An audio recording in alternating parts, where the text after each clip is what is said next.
Eres como mi charchina que me regaló mi abuela.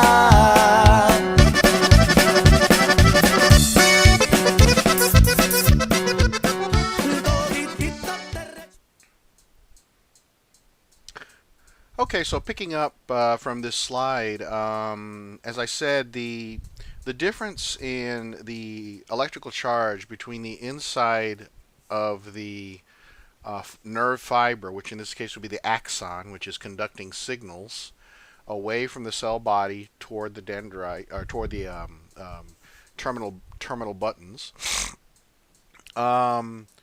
The difference in the electrical charge between the inside of the axon and the outside of the axon is minus 70 millivolts. That minus 70 millivolts is what's going on in the axon when it's not firing. When it's just sitting there, chilling out, not doing anything, it's minus 70 millivolts roughly.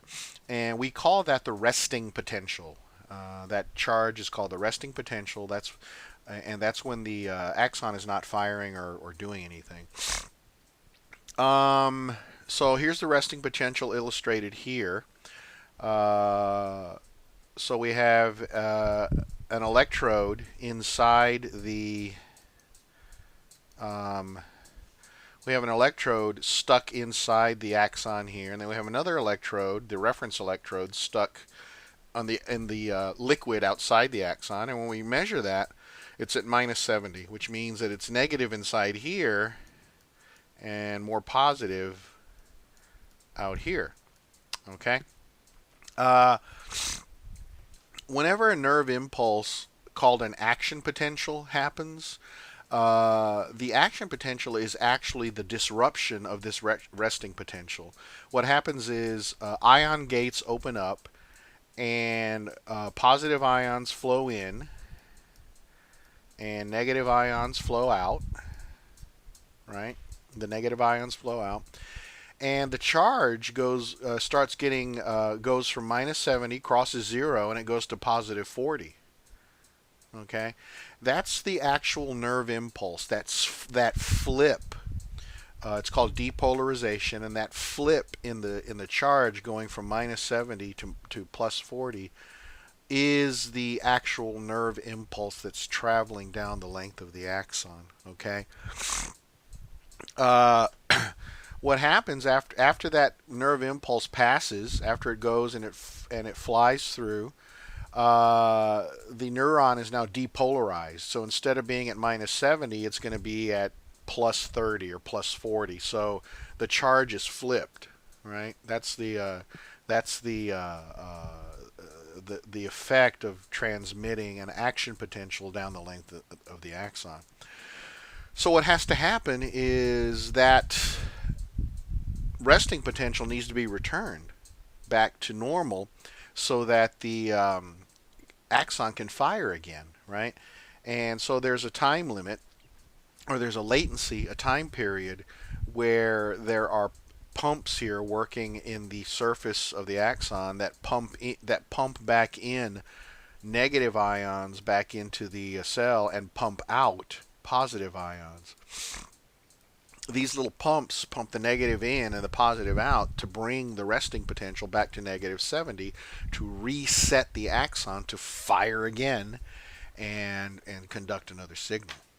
Okay, that's the basics of how neural conduction works. This is a picture of an experiment where we are recording from an actual electrode. So all this equipment here is used to connect to a electrode inside of a specimen dish, and this is the software that analyzes the signal coming from the electrodes from all these devices here, and looks for the resting potential and for the depolarization. So these signals that cause the depolarization are called action potentials. Okay, that's what they're referred to, and they are always the same amount. It doesn't matter how intense the stimulus is. The action potential always depolarizes the axon at the exact same amount. What does change based on the stimulus intensity is the frequency. So low intensity stimulus will just fire a few action potentials through the pipe, through the axon. A high intensity stimulus will fire a lot more action potentials through the axon, right? The refractory period, in other words, the time that it takes to rebalance the positive and negative to fire another action potential, is roughly about a millisecond. So these things can fire anything anywhere from 500 to 800 action potentials per second. Uh, let's see. So this is an example of some data that comes from um, uh, watching for action potentials. So what we have here is time, right, going from time 0 to time later, right? And then each one of these little charts here represents a graph of action potentials firing. Every time you see a little spike here go up, that's an action potential, right?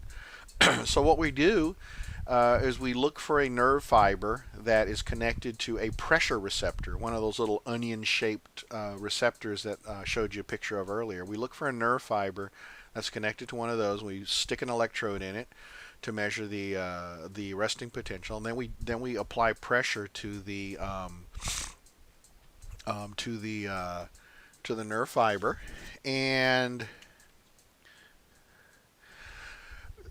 this is let's see. According to your book, this is on page 37, by the way. This is the firing pattern for soft pressure. This is the firing pattern for medium pressure, and this is the firing pattern for hard pressure. Notice that when you just apply soft pressure to this little receptor, it fires, but at a relatively low rate. So pip, pip, pip, pip, pip. As you increase the pressure, the firing rate goes up. Notice it's always the same amount. It's always the same height. Just there's more of them, right? And then finally, when you apply the most pressure on C, you see the maximum firing rate. This is as fast as that thing can go. Now, action potentials are neurochemical. Okay, so we don't have batteries and copper wires inside of our bodies, right? We're not machines, right? The electrical charges are carried around by ions, chemical ions. Okay, so they're the ones that are actually responsible for keeping things negatively charged or positively charged.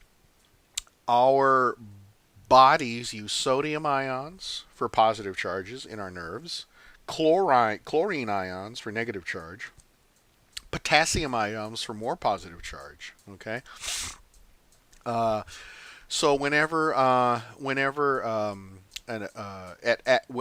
there's a resting potential going on, there's lots of chlorine ions inside the neuron, and sodium and potassium are outside the cell. Whenever the cell depolarizes and fires, gates open up that allow all the sodium and potassium to rush in because they want to go in because they want to join up with the negative, right? They always go toward the gradient. So the gates open up, and the sodium and potassium rush into the axon to actually create the action potential, and the chloride ions rush out. The membranes of these of axons, the walls of the axons have selective permeability. What that means is they have the ability to control which ions go in and which ions go out. All right. So here's a cartoon drawing of a tube, which is an axon, right? And you can see that. Let's see. Let me see if we can go to page 38. So this axon here has a much higher concentration of sodium outside the cell than inside the cell. So in this example, there's one little ball of sodium here and like 8 on the outside, right? So as a result, this axon is negative relative to the outside. Since there's more positive out here, it's negatively charged on the inside. So this is what the axon would look like at its resting potential. So the resting potential is happening, right, minus 70. A action potential shows up. Potassium rushes out. Sodium rushes in, right? So we go to a positive 40 so the sodium goes in. That's the signal, right? That's the actual signal. So that depolarizes the neuron. It brings it to -70 to 0, and then up to +40. Uh, after the axon has fired, the potassium is pumped. It flows out of the axon, right? And the potassium keeps pumping out until the axon is depolarized again. So it's kind of like flushing a toilet, right? You flush the toilet, and then you have to wait a while for the water to fill back up again so you can flush it again, right? And it's kind of what we got going on here, right? You flush the toilet, that's the action potential, right? So all the water rushes out. In this case, all the sodium flows into the axon, right? That's like the water rushing out. And then you got to wait for a while for the toilet to reset. So that's the potassium flowing out of the axon, so it can become so the inside can be more negative again, right? And then we go back to resting level. The toilet is full again. Once the signal travels down the axon, it makes it to the terminal ends of the axon, and the terminal ends of the axon end at a synapse. A synapse is a small space that exists between the neurons, between the terminal ends of one neuron and the dendrites of another neuron. So there's actually a microscopic distance in between the terminal ends where the action potential is coming and the dendrites of the neuron that the axon wants to signal. And of course, I forgot to set my timer again. But once the signal makes it down to the terminal buttons, right? A very complex series of chemical reactions occurs, and that causes neurotransmitters to be released from the presynaptic neuron, from the neuron that was firing the action potential. Little bubbles of neurotransmitters inside the terminal ends of the axon pop, and they release chemicals into the synapse, into that gap. The chemicals travel across that gap, and they bind to receptors that are located on the receiving dendrites. And once the neurotransmitter binds to the receptor, it's like a lock and key. One certain key fits one certain lock. One certain neurotransmitter goes with one certain receptor. They bind together, and this binding causes the receptor to change its shape and further chemical reactions to occur, and that's how the signal propagates across over into the next cell. So here's an illustration of the whole process, basically. Right? So the receptor gets stimulated. Stimulus hits the receptor, it gets stimulated, fires an axon, so all this depolarization happens, right? And the signal hops down to the body of the cell, right? I'm sorry, the signal hops down to the terminal buttons, right? And if we do a microscopic close-up here of the terminal buttons of this receptor, we'll see that the synapse, which is this space here between the receptor cell and the receiving neuron, okay? So the action potential makes its way down here, causes these little bubbles of chemicals to pop and release the neurotransmitter molecules, which travel quickly across that gap and bind to receptors. Here's a close-up of the receptors and the molecules. And once they bind to the receptors, that causes a chemical reaction in this cell to propagate that signal further. There are lots and lots of different types of neurotransmitters in the body. Lots of them. Some of them you've probably heard of. You've probably heard of serotonin, dopamine, norepinephrine, acetylcholine, all these neurotransmitters that have been known for a long time. One of the ways that you can categorize neurotransmitters is whether they're excitatory or inhibitory.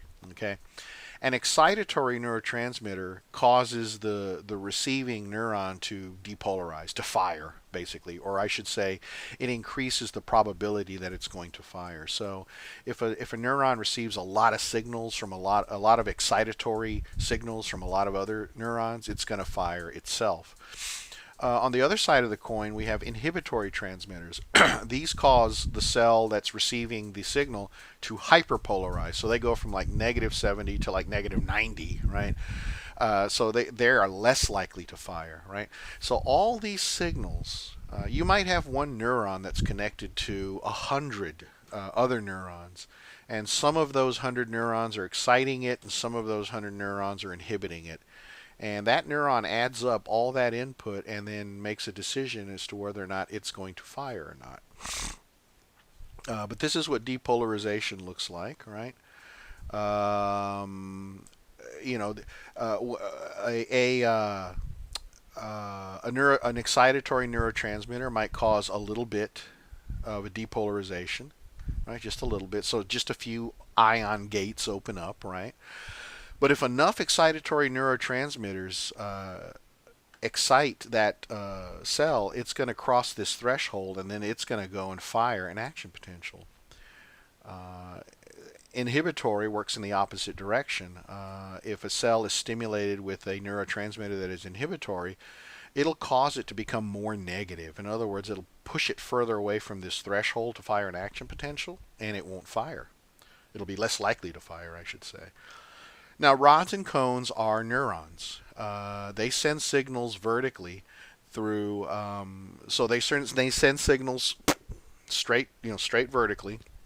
First, they connect to bipolar cells, and then those bipolar cells are connected to ganglion cells, and the ganglion cells are the ones that send out axons that become the optic nerve. Okay. Signals also get sent horizontally. Right? There are horizontal cells that allow receptors that are sitting next to each other to coordinate their activity. Right? So not only is it sending information out to the brain, but that information is being modulated by horizontal cells that link up neighboring rods and cones so that they work together to create certain patterns that we're going to talk about later. So what are called receptive fields in our vision, in our touch, particularly in our vision. There are about 126 million rods. Well, the ratio of rods and cones to ganglion cells is roughly 126 million to 1 million. So 126 million rods and cones will communicate ultimately with 1 million ganglion cells, right? So there's millions and millions and millions of rods and cones, and that means there's millions and millions of ganglion cells as well. There's higher convergence of rods than cones. In other words, 120 rods talk to one ganglion cell versus 6 cones talking to one ganglion cell.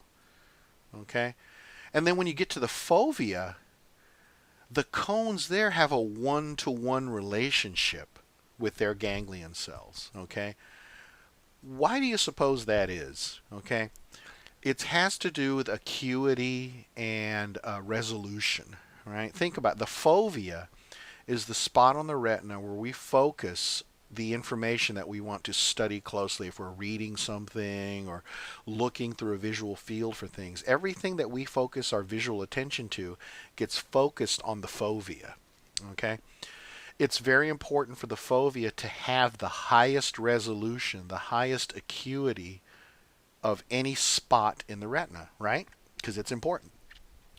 So the fovea does this. One of the ways the fovea does this is by having one cone for one ganglion cell. Okay, this allows us to have the have the closest resolution possible. Outside of the fovea, you've got 6 cones sharing one ganglion cell. So you've just reduced your resolution by 1/6, right? So instead of having 1 pixel per spot, now you have one big spot that's made up of 6 pixels, right? So the resolution is a lot lower. Rods are even worse. Rods are 120 rods to one ganglion cell. The reason being that, remember, rods are specialized for gathering signals in low light. Okay, so you want as many rods as possible working together to say, hey, I saw some light, right? So you want them to be worked together to be able to do that. So that's why they work in such large groups, linking themselves to one ganglion cell. It's more likely that a single photon of light is going to be spotted by a ganglion cell if it's got 120 rods looking for that one photon of light. But that comes at the cost of acuity, right? If you've ever noticed, it's very difficult to see fine detail in very dark areas, right? You can't. It's impossible. You can't see color very well. You can't see fine detail when you're looking in very dark. That's why they say it's not good to read in a dark room, because you're really pushing the limits of your visual system, of looking at the fine detail of the letters, because our dark visual system is not designed for that kind of visual acuity, because there's 120 rods sharing one ganglion cell, right?